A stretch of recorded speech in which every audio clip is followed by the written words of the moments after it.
معزز ناظرین و سامعین کرام، السلام علیکم ورحمۃ اللہ وبرکاتہ۔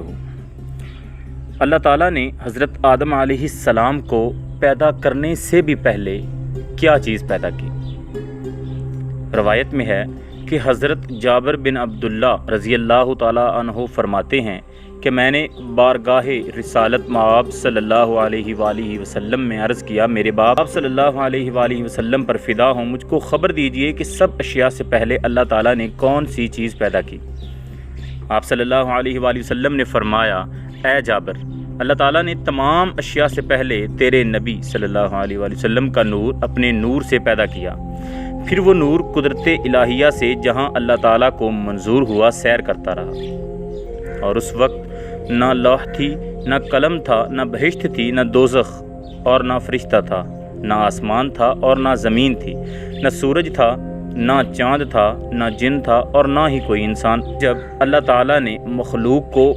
پیدا کرنا چاہا تو اس نور کے 4 حصے کیے، اور ایک حصے سے قلم پیدا کیا، دوسرے سے لوح، اور تیسرے سے عرش۔ آگے طویل حدیث ہے۔ اس حدیث سے نور محمدی صلی اللہ علیہ وآلہ وسلم کا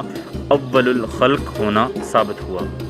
یعنی جن جن اشیاء کی نسبت روایات میں اولیت کا حکم آیا ہے، ان اشیاء کا نور محمدی صلی اللہ علیہ وآلہ وسلم سے متأخر ہونا، یعنی بعد میں ہونا، اس حدیث سے ثابت ہوا ہے۔ دوسری روایت ہے، حضرت عرباض بن ساریہ رضی اللہ تعالیٰ عنہ سے روایت ہے کہ نبی کریم صلی اللہ علیہ وآلہ وسلم نے ارشاد فرمایا کہ بے شک میں حق تعالیٰ کے نزدیک خاتم النبیین ہو چکا تھا، اور حضرت آدم علیہ السلام ہنوز اپنے خمیر ہی میں پڑے تھے، یعنی ان کا پتلا بھی تیار نہ ہوا تھا۔ تیسری حدیث ہے کہ حضرت ابو ہریرہ رضی اللہ تعالیٰ عنہ سے روایت ہے نے پوچھا، یا رسول اللہ صلی اللہ علیہ وآلہ وسلم، آپ کے لیے نبوت کس وقت ثابت ہو چکی تھی؟ آپ صلی اللہ علیہ وآلہ وسلم نے فرمایا، جس وقت میں کہ آدم ہنوز روح اور جسم کے درمیان میں تھے۔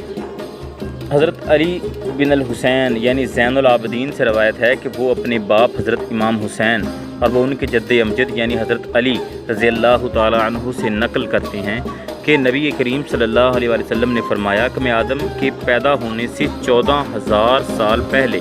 اپنے پروردگار کے حضور میں ایک نور تھا۔ فائدہ، اس عدد میں ایک کمی کی نفی ہے، زیادہ کی نہیں، بس اگر زیادتی کی روایت نظر پڑے شبہ نہ کیا جائے،